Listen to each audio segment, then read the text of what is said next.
आज कहानी गैंगस्टर श्री प्रकाश शुक्ला और उस तांत्रिक की, जिसने उससे पूछा अब तक कितनी नरबली दी, 101 की संख्या पूरी करो, अजेय हो जाओ। नमस्कार, आप देख रहे हैं एनबीटी ऑनलाइन और मैं हूं सिद्धार्थ प्रकाश। यूपी स्पेशल टास्क फोर्स का गठन 4 मई 1998 को हुआ था, लेकिन सिर्फ 6 महीने के लिए। एसटीएफ के तमाम पुलिसकर्मियों पर परफॉर्म करने का दबाव था। उनका सबसे बड़ा टास्क दुर्दांत अपराधी श्री प्रकाश शुक्ला को पकड़ना था, जो साल भर से यूपी से लेकर बिहार तक आतंक का पर्याय बन चुका था। महीने बीत रहे थे। इस दौरान काफी समय की कोशिशों के बाद यूपी एसटीएफ अब श्री प्रकाश शुक्ला को धीरे धीरे घेरने लगी थी। मोबाइल सर्विलांस की मदद से उसकी ज्यादातर मूवमेंट का पता चल रहा था। बिहार, नेपाल और उत्तर प्रदेश में पुलिस उसके ठिकानों पर पहुंच रही थी। अब उसे ठिकाने तलाशने में दिक्कत हो रही थी। एसटीएफ श्री प्रकाश पर लगातार नजर बनाए थी। उसकी हर कॉल ट्रेस हो रही थी। एसटीएफ टीम में राजेश पांडे भी शामिल थे, जो अब रिटायर्ड आईपीएस हैं। राजेश पांडे लखनऊ सीओ कैसरबाग के रूप में तैनाती के बाद से ही श्री प्रकाश को ट्रैक कर रहे थे।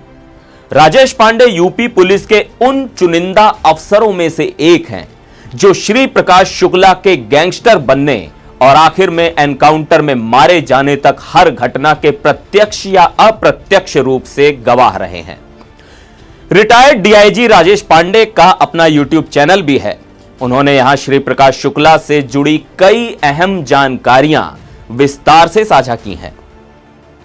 राजेश पांडे ने बताया कि बिहार, यूपी से लेकर नेपाल तक पुलिस के छापों से परेशान श्री प्रकाश ने दिल्ली में रहने की योजना बनाई। यहां उसने अपने साथी अनुज की सहायता से एक फ्लैट किराए पर ले लिया। श्री प्रकाश ने पता किया तो जानकारी हुई कि फ्लैट के मालिक एक पूर्व प्रधानमंत्री के प्राइवेट सेक्रेटरी थे। इस तरह के कई फ्लैट उनके दिल्ली में थे। इससे पहले उस फ्लैट में एक बैंक मैनेजर सपरिवार रहता था।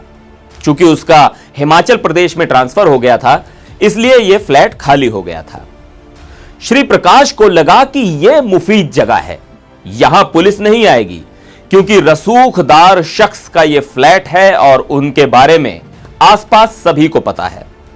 यहां श्री प्रकाश ने तय किया कि कोई भी फोन कॉल फ्लैट से नहीं की जाएगी। अनुज इस दौरान 5 मोबाइल फोन और 12 सिम कार्ड ले आया।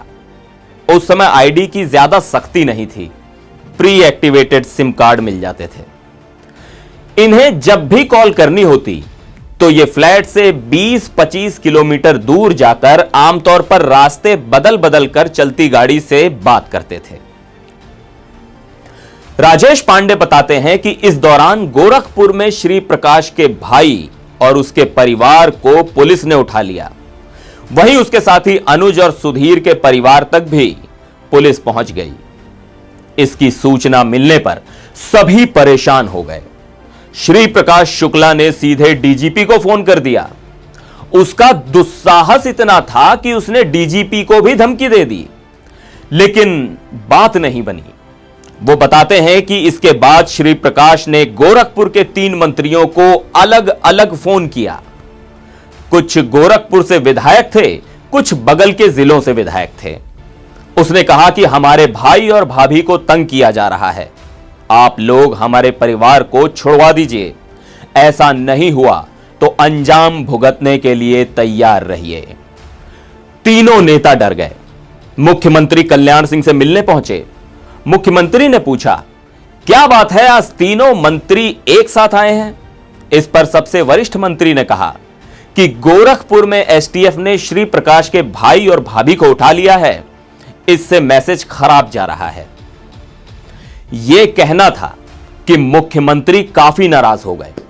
उन्होंने कहा कि इस मैसेज से आपको क्या लेना देना है? श्री प्रकाश ने आतंक मचा रखा है, खुलेआम वसूली चल रही है, हत्याएं हो रही हैं और उसके घर वालों के साथ नरमी बरती जाए, ऐसा नहीं हो सकता। इसके बाद सीएम ने तीनों नेताओं को खाली हाथ वापस भेज दिया। अगले दिन श्री प्रकाश के परिवार और अनुज व सुधीर के परिजनों को जेल भेज दिया गया। इधर दिल्ली में ये लोग फिर निकले, लेकिन भूलवश उसी रोड पर चले गए जहां एक दिन पहले ही इन्होंने लखनऊ के आरिफ बिल्डर्स से उगाही की बात की थी। वहां पर इन्होंने देखा कि पुलिस की गाड़ियां हैं, छोटी सी मार्केट है जहां पुलिस खड़ी है। सुधीर और अनुज ने श्री प्रकाश से कहा कि भैया देखिए, ये रोज रोज आप फोन पर इतनी बात करते हैं ना, इसी कारण ये पुलिस यहां तक पहुंच गई है। लेकिन श्री प्रकाश नहीं माना। उसने कहा कि हो सकता है किसी घटना को लेकर पुलिस यहां आई हो। उसने अनुज से कहा कि सामान खरीदने के बहाने जाओ और पता करो। अनुज वहां गया और भागते हुए लौट आया। अनुज ने कहा भैया बस अब यहां से चल दीजिए, ये वही हैं, ये फोन का टावर पूछ रहे हैं। इस पर श्री प्रकाश ने कहा कि ये टावर क्या है। अनुज ने बताया कि वो जो बड़ा बड़ा ऊंचा ऊंचा छतों पर लगा होता है जिससे सिग्नल मिलता है मोबाइल को, उसी से शायद ये लोग जानकारी कर लेते हैं। श्री प्रकाश ने कहा कि मैं ये नहीं मानता, तुम डर गए हो, चलो परसों जहां से हमने फोन किया था वहां चलकर चेक कर लेते हैं। ये लोग इसके बाद वहां से 50 किलोमीटर दूर उस जगह पहुंचे। यह मयूर विहार के पास की जगह थी। यहां इन्होंने कोल्ड ड्रिंक पी और श्री प्रकाश ने दुकान वाले से पूछा कि भैया ये मोबाइल टावर आजकल कैसे लगते हैं। दुकानदार ने सुनते ही झट से कहा, क्या बात है, आज सवेरे से बहुत लोग मोबाइल टावर के बारे में पूछ रहे हैं। इतना सुनना था कि सभी लोग वापस गाड़ी में बैठे और निकल गए। उन्हें शक हो गया कि कोई ना कोई ऐसी बात है जो पुलिस मोबाइल की कॉल की वजह से उन तक पहुंच रही है। ये बहुत परेशान हुए। आगे जाकर एक जगह इन्होंने गाड़ी खड़ी कर दी और श्री प्रकाश ने कहा कि सबसे पहले मैं कलकत्ता वाले गुरुजी से बात करता हूं। राजेश पांडे कहते हैं कि दरअसल कोई तांत्रिक थे जिनसे श्री प्रकाश जब बहुत खुश और परेशान होता था तो उनसे बात करता था। तांत्रिक को श्री प्रकाश ने फोन किया और कहा कि गुरुजी क्या करें, आजकल हम बहुत परेशान हैं, जहां जहां जा रहे हैं पुलिस वहां वहां पहुंच जा रही है। इसके बाद उसने सिलसिलेवार पूरा घटनाक्रम बताया कि देखिए ये हमारे साथ हो रहा है। इस पर तांत्रिक गुरुजी ने श्री प्रकाश से पूछा कि बताओ मां काली के गले में कितने नरमुंडों की माला है। श्री प्रकाश ने कहा कि मुझे यह तो नहीं पता। तांत्रिक ने कहा कि 101 नरमुंड मां काली के गले में हमेशा रहते हैं, वो अजेय हैं, तुम मेरी बात समझे। श्री प्रकाश ने कहा कि नहीं गुरुजी, मैं नहीं समझ पाया। तांत्रिक ने फिर पूछा अब तक कितनी नरबली दे चुके हो। श्री प्रकाश ने कहा कि मैंने गिनी तो नहीं। तांत्रिक ने पूछा फिर भी। श्री प्रकाश ने कहा गुरुजी मैंने गिना तो नहीं है, कल गिनकर फोन करूंगा।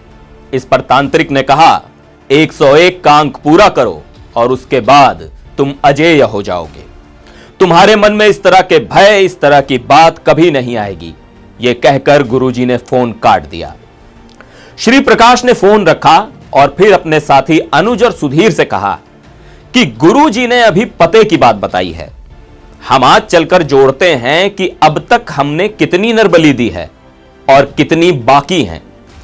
गुरुजी के हिसाब से जितनी जल्दी हम 101 नरबली दे देंगे, फिर उसके बाद हम आराम से अपने आगे के एजेंडे पर बढ़ेंगे। चल के दादा सूरजभान से बात करेंगे और वहीं हम तय करेंगे कि आगे अब कैसे बढ़ा जाए। बहरहाल इसके कुछ समय बाद ही श्री प्रकाश शुक्ला अपने साथियों के साथ गाजियाबाद में एसटीएफ से एनकाउंटर में मारा गया। उसी दिन मुख्यमंत्री कल्याण सिंह ने विधानसभा के विशेष सत्र के दौरान श्री प्रकाश के मारे जाने का ऐलान किया। आज की यह कहानी हमारे सहयोगी अजयेंद्र राजन शुक्ल की कलम से है। वीडियो अगर पसंद आया हो तो लाइक, कमेंट और शेयर करना मत भूलिएगा। फिलहाल के लिए मुझे दीजिए इजाजत। नमस्कार।